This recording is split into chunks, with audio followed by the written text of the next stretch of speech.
వరంగల్లో జరిగిన బహిరంగ సభలో ప్రజల చేత తిరస్కరించబడి ఫామ్ హౌస్లో కూర్చోబెట్టబడి ప్రభుత్వ జీతం పొందుతూ ఒకరోజు కూడా ప్రజల గురించి ఆలోచించని మాజీ ముఖ్యమంత్రి కేసీఆర్ గారు మాట్లాడిన తీరుని, ఆయన బీజేపీ పార్టీని వెనుకొచ్చిన తీరుని, వెనకేసి వచ్చిన తీరుని తీవ్రంగా విమర్శిస్తూ ఉన్నాం, ఖండిస్తూ ఉన్నాం. నిన్న వరంగల్లో జరిగిన మీటింగ్ విస్కీ బాటిళ్ల మీటింగ్. అది నాకెవరో మిత్రులు చెప్తా ఉన్నారు, పొద్దున్న లేస్తే జనానికన్నా ఎక్కువ విస్కీ బాటిల్లే ఉన్నాయి అక్కడ అని. మహిళలు కనబడలే నిన్న మీటింగ్లో. కారణం విస్కీ బ్రాందీకి వారు లోకలే కాబట్టి మహిళలు ఎవరు రాకుండానే మీటింగ్ జరుపుకున్నటువంటి సందర్భం. నేను మీ ద్వారా కేసీఆర్ గారికి, బీఆర్ఎస్ పార్టీకి ఛాలెంజ్ విసురుతా ఉన్నాను. సమయం మీదే, వేదిక మీదే. మీరు ఎప్పుడంటే అప్పుడు చర్చకు సిద్ధం. మీరు 10 సంవత్సరాలుగా తెలంగాణ రాష్ట్రానికి ముఖ్యమంత్రిగా చేసిందేమిటి? మేము 15 మాసాలుగా మా ముఖ్యమంత్రి రేవంత్ రెడ్డి గారు తెలంగాణకు చేసిందేమిటో చర్చించుకుందాం. వేదిక మీరే నిర్ణయించండి. ఫామ్ హౌస్కి వెళ్ళి బయటకు వచ్చి ఎప్పుడంటే అప్పుడు వేదిక మేము వస్తాం, మీరు రండి, చర్చించుకుందాం. దిగిపోయిన తర్వాత కూడా అబద్ధాలతో ప్రజల్ని మభ్యపెట్టే ప్రయత్నం మీద చేస్తూ ఉండే కేసీఆర్, ఇది మంచిది కాదు. దేశ చరిత్రలో ఒక రాజకీయ కుటుంబం అత్యంత తక్కువ సమయంలో అత్యంత ఎక్కువ ప్రజాధనాన్ని దోచుకున్న కుటుంబం ఈ దేశంలో ఏదైనా ఉంది అంటే అది కేసీఆర్ కుటుంబము. ప్రాజెక్టుల పేరిట, భూముల పేరిట ప్రజల సొత్తుని దోచుకోవడమే కాకుండా ఈ రాష్ట్రాన్ని అప్పుల పాలు చేసి, ఒక దూరదృష్టి లేకుండా, ఒక విజన్ లేకుండా, ఒక ఆలోచన లేకుండా ఇబ్బడి ముబ్బడిగా అప్పులు తెచ్చి ఈ రాష్ట్రాన్ని అప్పులో కూర్చోబెట్టి పలాయనం చిత్తగించిన మనిషి ఇవాళ కాంగ్రెస్ పార్టీ గురించి మాట్లాడుతూ ఉన్నారు. తెలంగాణ మళ్ళీ ఎప్పుడు కూడా బాగోకుండా అంత పాతాల్లోనికి దిగజార్చినటువంటి కేసీఆర్ ఎప్పటికీ తెలంగాణ రాష్ట్రానికి విలన్గానే మిగిలిపోతాడు. రానున్న యువతరం ఎప్పుడు నేను క్షమించదు. కాంగ్రెస్ పార్టీని విలన్ అంటా ఉన్నాడు. దేశం కోసం సర్వం త్యాగం చేసిన గాంధీ కుటుంబం గురించి మాట్లాడుతూ ఉన్నాడు. నీ లెక్క ఏమిటి? నీ స్థాయి ఏమిటి? గాంధీ కుటుంబం స్థాయి ఏమిటి? దొంగ పాస్పోర్ట్లు సృష్టించి చాలా మందిని మోసం చేసి దొంగ పాస్తో ఫారెన్ పంపించినటువంటి చరిత్ర కేసీఆర్ గారిది అనేది మర్చిపోకుండా ఉండేందుకు నేను మళ్ళీ వాళ్ళు గుర్తు చేస్తూ ఉన్నాను. ఆనాడు కాంగ్రెస్ హయాంలో దొంగ పాస్పోర్ట్లు సృష్టించి మ్యాన్ పవర్ బిజినెస్ చేసిన కేసీఆర్ ఇవాళ కాంగ్రెస్ వల్లే కదా తెలంగాణ వస్తే నువ్వు ముఖ్యమంత్రి అయినావు. నీ కొడుక్కి, కూతురికి, అల్లుడికి అంబాసిడర్ కారులో పెట్రోల్ డీజిల్ పోసుకునే కూడా డబ్బు లేనటువంటి పరిస్థితి నుంచి వీళ్ళు ఒక్కొక్కరు 10 ఇంపోర్టెడ్ కార్లు మెయింటైన్ చేసే స్థాయికి వచ్చింది కాంగ్రెస్ వల్ల కాదా? అందుకు కాంగ్రెస్ విలనా? తెలంగాణ ఇచ్చినందుకు కాంగ్రెస్ విలన్ అవుతుందా? తెలంగాణ సాకారం చేసినందుకు కాంగ్రెస్ విలన్గా నిలబడాలా?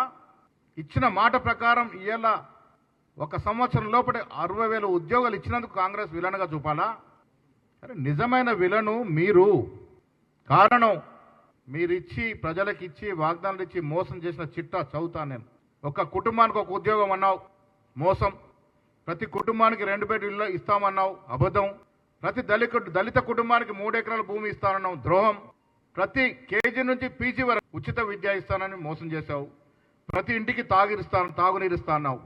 మిషన్ భగీరథ పేరట 25,000 కోట్లు దండుకున్నావు.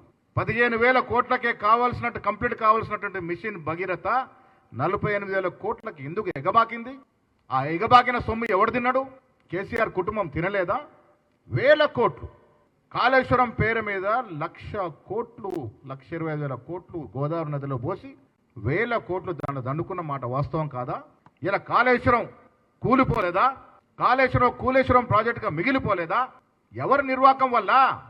నీ చేతకానితనం వల్ల, నీ పరిపాలన దక్షత లేక వల్ల ఇలా రాష్ట్రం అప్పుల పాలవడమే కాకుండా ఇలాంటి ప్రాజెక్టులన్నీ కూడా పనికి రాకుండా పోయినటువంటి సందర్భం ఇవాళ ప్రజలు తెలుసుకోవాల్సిన అవసరం ఉంది. కేసీఆర్ బాబు మర్చిపోయినారేమో, ప్రజలు ఇంత తొందరగా మర్చిపోతారున్న దుర్పాలన, దరిద్ర పాలన ప్రజలు మర్చిపోయారని అనుకొని మాట్లాడుతూ ఉన్నారేమో. నేను మళ్ళీ ప్రజల కోసం గుర్తు చేస్తూ ఉన్నాను. ఆదివాసీలు, ముస్లింలకు రిజర్వేషన్ పెంచుతామన్నావు, ఇదొక పెద్ద ఫ్రాడ్. దళిత బంధు ఎన్ని కుటుంబాలకు ఇచ్చావు? మిగతా కుటుంబాలకు ద్రోహం చేయలేదా? బీసీ బంధు అసలు టేకాఫే కాలేదు, ఇదొక మోసం కాదా? ఇస్తాంబుల్ నగరాన్ని ఓల్డ్ సిటీ నుంచి తీస్తానన్నావు, ఎంత పచ్చి మోసమయ్యేది? ఎక్కడ చేయగలను? ఇస్తాంబుల్, కరీంనగర్ని లండన్ చేస్తానన్నాడు, నిజామాబాద్ని డల్లాస్ చేస్తానన్నాడు. పచ్చి మోసం కాదా? ప్రజలు మర్చిపోయినారా? దళిత ముఖ్యమంత్రిని చేస్తానని ఒక దళితుడు మంత్రిగా ఉంటే, ఉప ముఖ్యమంత్రిగా ఉంటే అర్ధరాత్రి పీకేసిన పాపం నీది కాదా? ఏం పాపం చేశాడని ఇంతవరకు చెప్పలేని పరిస్థితి, ఎందుకు పీకేశారో చెప్పలేని పరిస్థితి. దళితులను మోసం చేశారు. ఇలా 420 వాగ్దానాలు అంటే 420 వైఫల్యాలు మీ నాయనా. చెబుతూ పోతే 420 వైఫల్యాలు ఎన్ని చేశారో ఈ చిట్టా ఇప్పితే అర్థమవుతుందనే మాట కూడా సుందరంగా మనవి చేస్తా ఉన్నాను. ఇవాళ మేం చెప్పేది కాదు, నేషనల్ డ్యామ్ సేఫ్టీ అథారిటీ వాళ్ళు చెప్తా ఉన్నారు. కాళేశ్వరం ప్రాజెక్ట్ అనేది ఒక ఫ్రాడ్ ప్రాజెక్టు, పూర్తిగా విఫలమైన ప్రాజెక్టు, కేవలం డబ్బుల కోసం, కమిషన్ల కోసం ఈ ప్రాజెక్టు కట్టారు అని వాళ్ళు అధికారికంగా చెబుతున్నటువంటి సందర్భం. ఇది మోసం కాదా? ఇది నీ కుటుంబం కోసం ఉపయోగపడలేదా? ఒక ఎకరాకి నీరు రావాలంటే 60,000 కోట్ల కరెంటు బిల్లు అవుతే ఎవడబ్బ సొమ్ము అమ్మి కడతారు? అది ఈ ఆలోచన లేకుండా ఎందుకు కట్టారు? మీ కుటుంబం బాగు కోసం కాదా? ఇవాళ రకరకాలుగా రాష్ట్ర ప్రజల్ని, ముఖ్యంగా బీసీల్ని, దళితుల్ని రకరకాలుగా మోసం చేసినటువంటి చరిత్ర కేసీఆర్ది, కేసీఆర్ కుటుంబాంది. తెలంగాణ ఎవరు పోరాడితే వచ్చింది? ఉద్యమకారులు ఎంతమంది అసలు బాస తెలంగాణ వచ్చింది? ఎంతమంది అమరవీరుల కుటుంబాలు మీరు ఆదుకున్నారు? ఒక్కొడికను ఉద్యోగం ఇచ్చినారా? ప్రభుత్వం రాగానే మీకు ముఖ్యమంత్రి పదవి, మీ కొడుకు మంత్రి పదవి, మీ కూతురికి ఎంపీ పదవి, మీ మేనల్లుడికి మంత్రి పదవి, మీ తోరళ్ళు కొడుకు ఎంపీ పదవి, మీ కూతురు ఎంపీ ఓడిపోతే ఎమ్మెల్సీ పదవి, ఇవి ఇవ్వచ్చు. కానీ తెలంగాణ కోసం ప్రాణాలు ఇచ్చినట్టు కుటుంబంలో ఎవరికి కూడా ఉద్యోగం, ఒక మంత్రి పదవి, ఒక ఎమ్మెల్యే పదవి, ఒక ఎమ్మెల్సీ పదవి ఇచ్చిన పాపన పోయినావా? గజ్జ కట్టిన గద్దర్ని ఏ రకంగా అవమానించినావు? అలాంటి కళాకారులు ఎంతమందిని అవమానించినావు? తెలంగాణ జాతీయం గీత పాడినటువంటి మహాకవిని ఏ రకంగా అవమానించినావు? ఆ తప్పులు మేము సరిదిద్దాం.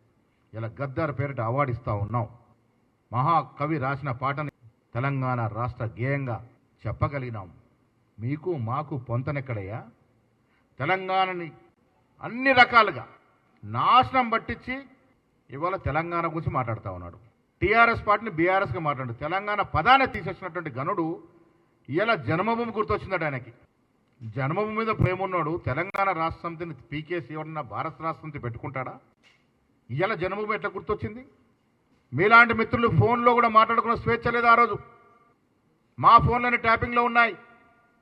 ట్యాపింగ్ మహాగణుడు ప్రభాకర్ రావు అమెరికాలో ఉంటే దాని గురించి మాట్లాడలే. వరంగల్లో చేసిన మోసాల గురించి ఎక్కడ మాట్లాడలే. ఎన్ని మోసాలు చేశారో చెప్పలే. జనం ముందుకొచ్చి కళ్ళబుబ్బులు కబుర్లు చెప్పినాడు.